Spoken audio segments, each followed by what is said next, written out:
Assalamualaikum warahmatullahi wabarakatuh. Yang terhormat Bapak Mujibur Rahman selaku dosen pengampu mata kuliah Pendidikan Moderasi Islam dan teman-teman yang berbahagia. Perkenalkan, nama saya Wahda Nadifatul Maula dengan NIM 214110402302 dari kelas 1 PAIB ingin menjelaskan konsep dasar tentang pendidikan moderasi Islam. Persoalan wasatiyah atau moderasi bukan sekedar urusan atau kepentingan orang per orang, melainkan juga urusan dan kepentingan setiap kelompok dan umat, kepentingan negara dan masyarakat. Lebih-lebih dewasa ini, ketika aneka ide telah masuk ke rumah kita tanpa izin dan aneka kelompok yang ekstrim atau lawannya telah menampakkan wajahnya disertai dengan dalih-dalih agama yang penafsirannya sangat jauh dari hakikat Islam. Baik, saya akan menjelaskan tentang definisi moderasi Islam.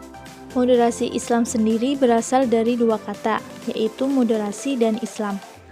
Kata moderasi sendiri menurut Kamus Besar Bahasa Indonesia mempunyai arti pengurangan kekerasan.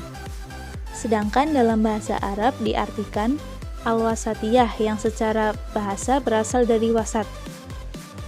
Sebagaimana Al-Asfahani mendefinisikan bahwa kata wasat dengan sawa'un yaitu tengah di antara dua batas atau dengan keadilan. Kemudian kata Islam sendiri merujuk dari bahasa Arab aslama yuslimu islaman yang memiliki arti semantik tunduk dan patuh. Sedangkan moderasi Islam dalam bahasa Arab disebut dengan al-wasatiyah al-islamiyah. Jadi, moderasi Islam adalah sebuah pandangan atau sikap yang selalu berusaha mengambil posisi tengah dari dua sikap yang berseberangan dan berlebihan sehingga salah satu dari kedua sikap yang dimaksud tidak mendominasi dalam pikiran dan sikap seseorang. Baik, adapun tujuan dan manfaat moderasi Islam. Tujuan moderasi Islam yang pertama, sebagai paradigma baru dalam memandang wajah Islam Indonesia yang sejatinya menjunjung nilai-nilai moderat dalam beragama. Yang kedua, sebagaimana nilai-nilai tasamuh, plural, dan semangat ukhuwah yang selalu mengedepankan persatuan dan kesatuan umat Islam dalam membangun peradaban yang berkemanusiaan.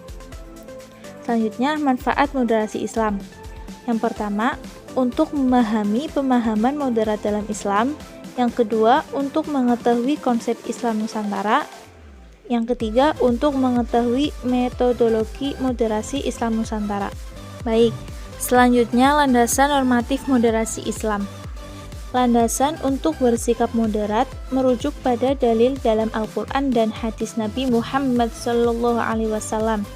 Salah satu dalil dalam Al-Quran terdapat pada surat Al-Baqarah ayat 143, yang artinya, dan demikian pula kami telah menjadikan kamu umat Islam, umat yang adil dan pilihan, agar kamu menjadi saksi atas perbuatan manusia dan agar Rasul Muhammad menjadi saksi atas perbuatan kamu.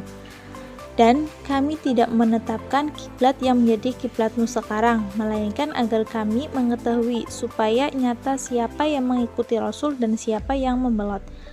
Dan sungguh pemindahan kiblat itu terasa amat berat, kecuali bagi orang-orang yang telah diberi petunjuk oleh Allah, dan Allah tidak akan menyia-nyiakan imanmu. Sesungguhnya Allah Maha Pengasih lagi Maha Penyayang kepada manusia. Quran Surat Al-Baqarah ayat 143. Baik, selanjutnya landasan historis moderasi Islam. Secara historis, kehadiran Islam ke tanah Nusantara memiliki pengaruh yang cukup kuat dalam pembentukan karakter bangsa dan masyarakatnya. Sejak kedatangannya, diyakini oleh para sejarawan bahwa Islam tidak merusak identitas lokal karena aktivitas dakwah dilakukan dengan cara-cara damai, tidak memaksa, dan menghargai budaya lokal. Konversi keagamaan oleh penduduk lokal pun tidak menyebabkan mereka meninggalkan tradisi dan identitasnya. 107 fakta historis ini membuktikan bahwa Islam yang tumbuh di Indonesia memiliki karakter Islam yang moderat, yakni suatu ciri model beragama yang toleran, cinta damai, inklusif, dan adaptif. Watak ini kemudian melekat pada jati diri bangsa dan terus berkembang hingga saat ini. Selanjutnya yaitu prinsip-prinsip moderasi Islam.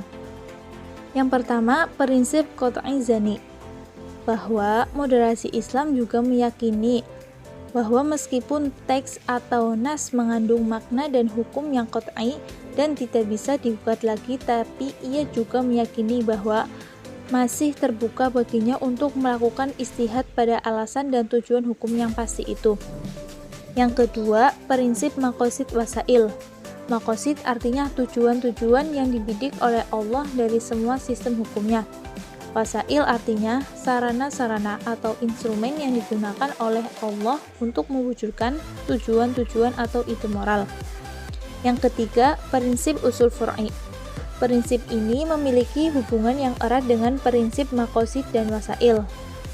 Usul artinya hal-hal yang prinsipil, sementara furu' artinya hal-hal yang bersifat cabang. Dalam Islam dari semua aspeknya, baik akidah, syariah, akhlak, dan lain-lain. Ada usul, ada juga furu'. Jadi kesimpulannya, Islam sebagai agama yang sempurna, yaitu agama yang membawa rahmat bagi alam semesta atau rahmatan lil alamin, selalu mengedepankan misi perdamaian, toleransi, moderat, dan anti kekerasan. Sebagaimana arti dari umatan wasaton sendiri, yaitu umat yang adil dan terpilih. Islam moderat adalah paham keagamaan yang sangat relevan dalam konteks keberagaman dalam segala aspek, baik agama, adat istiadat, suku, dan bangsa itu sendiri. Sehingga moderasi dalam perkembangan zaman harus dijadikan sebuah prinsip umat Islam dalam membentengi dirinya. Sekian dari saya. Wassalamualaikum warahmatullahi wabarakatuh.